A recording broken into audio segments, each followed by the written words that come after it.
Hey everybody, this is Ryan and Janet from BoldFit. We are coming to you today from the beautiful fitness house in Ann Arbor, Michigan.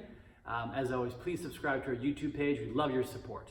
So, we thought it was very fair for us to do a video today to go through a little bit of our background, a little bit of our credentials. Basically, why should you want to work with us? Why should you want to listen to our advice? So, with that, Janet, could you please lead us on out? All right. So for my fitness credentials, I am an ACE certified personal trainer. I'm an AFA certified Group X instructor. I have a spinning instructor certification through Mad Dog Athletics, and I'm also a Tabata GX instructor under Tabata Boot Camp. How about yourself, Mr. Neese? All right, so I'm also a Mad Dog spinning instructor. I'm also a NITA certified personal trainer. So bureaucracy aside, now we can talk a little bit more in depth about our background. So, Janet. Yes, Ryan. What got you into fitness? So kind of coming up to the present, I've been active throughout most of my life, doing various sports when I was little, gymnastics, dance, tennis, and then I got into cheerleading in junior high and high school.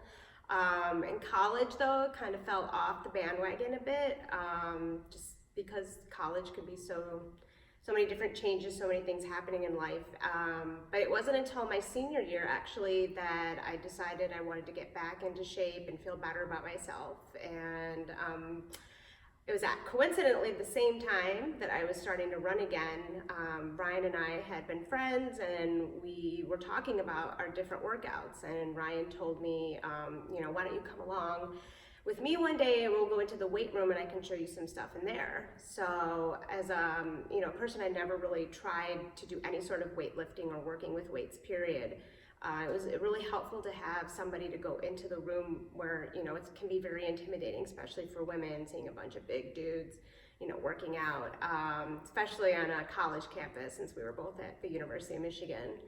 And, but he was right. Once we got in there, Ryan was so super awesome on showing me form and different moves and different formats of training. And since that point, I've pretty much been hooked, and 20 years later down the road, here we are.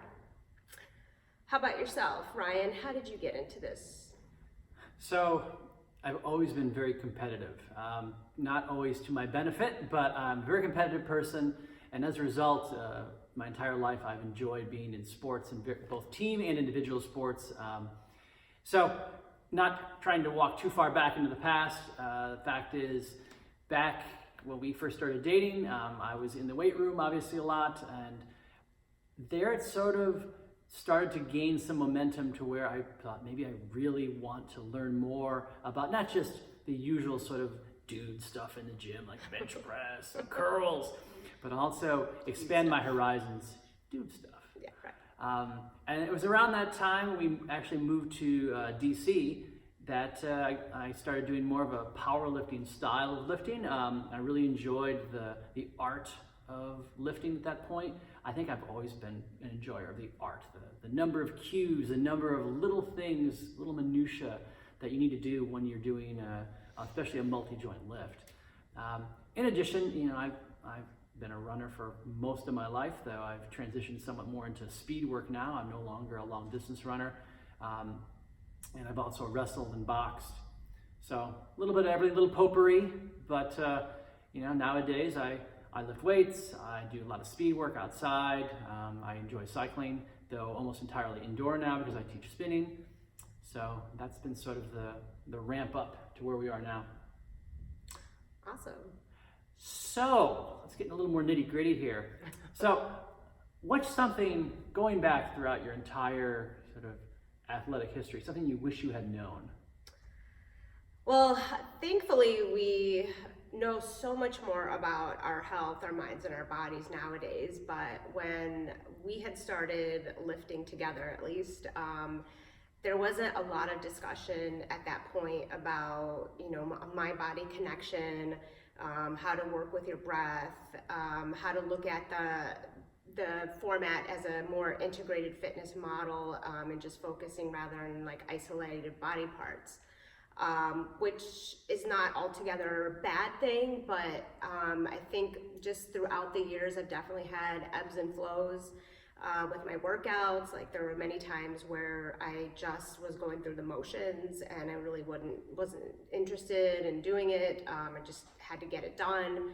And so it would have been helpful for me if I had really established that mind-body connection, mind-muscle connection a lot sooner. So that way I could really understand what's happening, which muscles need to be engaged with each exercise, and how to really keep focused on the actual each rep that you're doing and not have all that noise that you come in with, you know, whether at a gym or at home or whatever, just filtering all of that out and being focused on this is my time, this is for me, and just, you know, that way it became a lot more of an enjoyable experience rather than something that was obligatory or I had to get done. So that to me was like a very big deal in discovering what that connection can do for your fitness. How about yourself? Is there anything from all your experience in weightlifting and even instructing, do you find that you wish you had known then that you know now? I think the biggest thing that I wish I had learned years ago as opposed to more recently is how to really use tension compression in your body. So your body is really good at bracing for things if you know what you're doing. I was taught early on that it's important to concentrate on the muscle you're working, to really feel the contraction. That's how you really get the benefit out of it. But that doesn't necessarily mean you're still doing it correctly nor perfectly safely. It's really using your body to build tension, put yourself in the right position. And again, this is using sort of the art of lifting or exercising to use your cues to be able to replicate each time you do a certain exercise, to put yourself in that optimal position. And then from there, now you can actually work and feel the muscles and do so safely and efficiently. So that's the wish we had known. What's something you wish you hadn't done? Definitely, I would say I shouldn't have overtrained.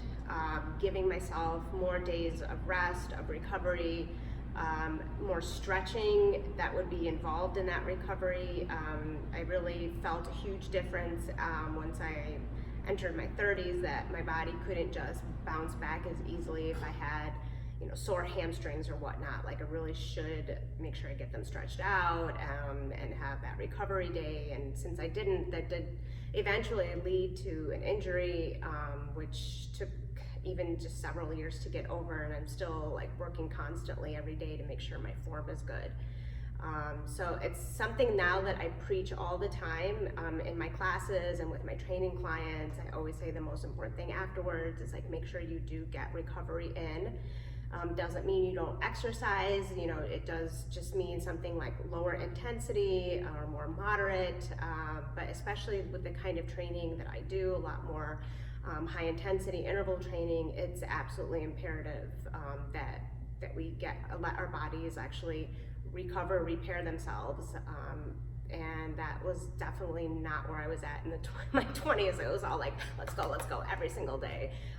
If I didn't get there, I felt like, you know, that I would lose the gains I had made. So definitely different mentality and mindset approach to it now. And I'm curious, do you remember, in addition to having injuries, do you remember enjoying those workouts? Some of them, yes. And some of them, I feel like when, you know, later on, especially after having kids, I was a lot more focused on, you know, I wanted to get back to my pre-pregnancy weight, and I wanted to, you know, gain my muscle, gain my core strength back. So, you know, and I worked with a lot of personal trainers as well. But yeah, sometimes it was just like a matter of me going through the motions. And in fact, one of our good friends who was my personal trainer here in Ann Arbor, Troy Garver, who passed a couple years ago, but he was a wonderful person. And he was like one of those guys that, you know, used to be serious in bodybuilding, and he was like this huge like Hulk guy, but had like the heart of just a teddy bear. And when he was training me, like it was emotionally hard for me at that point because I was trying to lose baby weight from my second child, my son, and it wasn't coming off as quickly. but he was the one that told me the first time. He's like, Janet, you know, you're strong, you can do these things. The only thing that's in your way is up here. And even at that time, I didn't realize what that meant until much later, but he was so right. So now, I mean, I guess for the last 8 years or so, and maybe this is what ultimately led me to do this full time, is I love doing what I do. I love workouts, I look forward to them. I like the planning aspects, changing things up, different modalities. Like it really, when people ask me, where do I get all that energy from to teach or to train? I mean, I'm simply just expressing, you know, this is like a labor of love. And if I didn't love it, then, you know, I couldn't do it. So I genuinely have found joy in it. And I hope, you know, that that can pass on to other people as well. So having said that, what are your thoughts?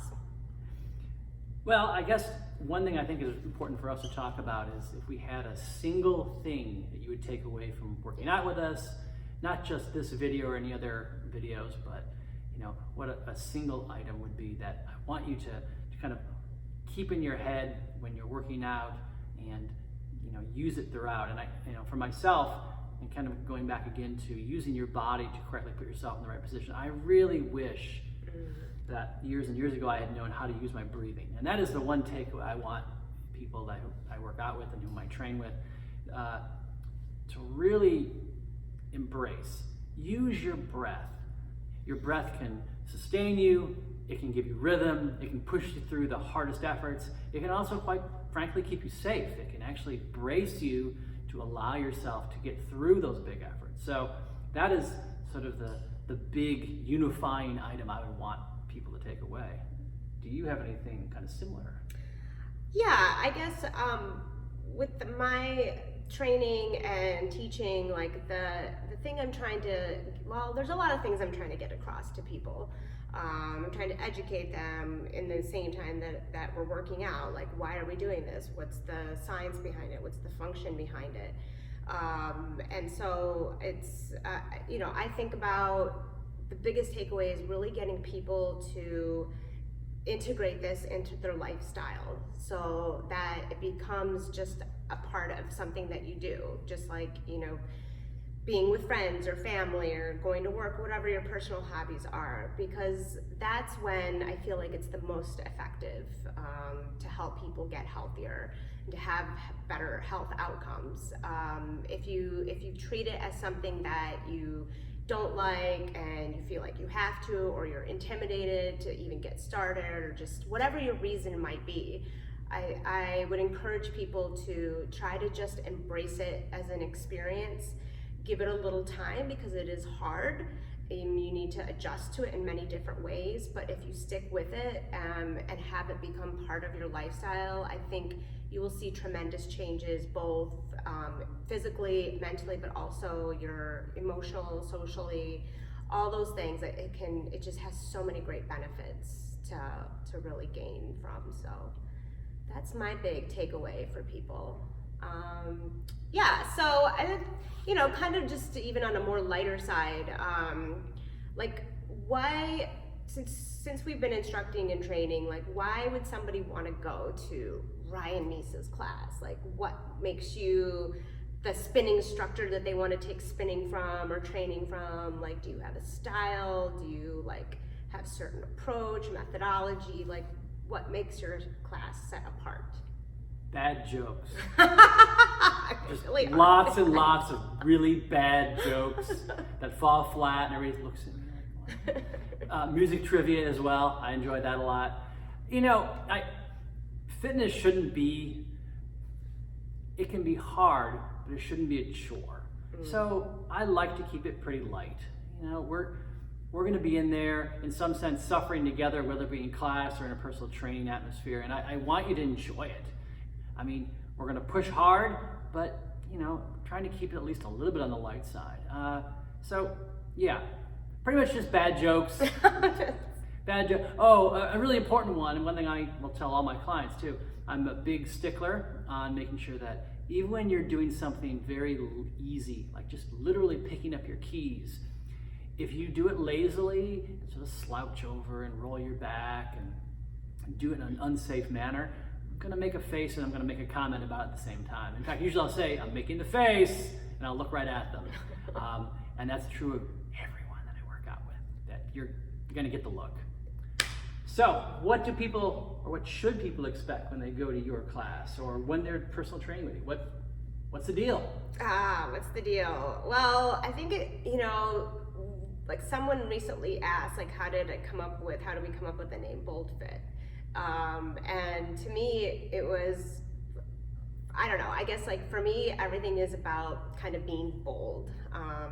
Obviously, purple hair, and I change my hair color all the time, and I really wear a lot of bright clothes and da-da-da-da-da. But it's just really much more of an expression of who I am. And when when I get into class, like, my personality is like tenfold, because I'm pumped up with the music.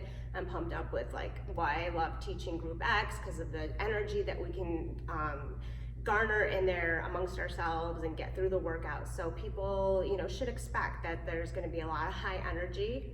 I am going to be a form stickler on everything, but I'm not in a punishing way. I think if anything, I'm trying to uplift. I'm not ever going to be one of those drill sergeant type of coaches or trainers. I feel like encouraging people in a positive way, getting them to think positively is going to help them in the long run overall.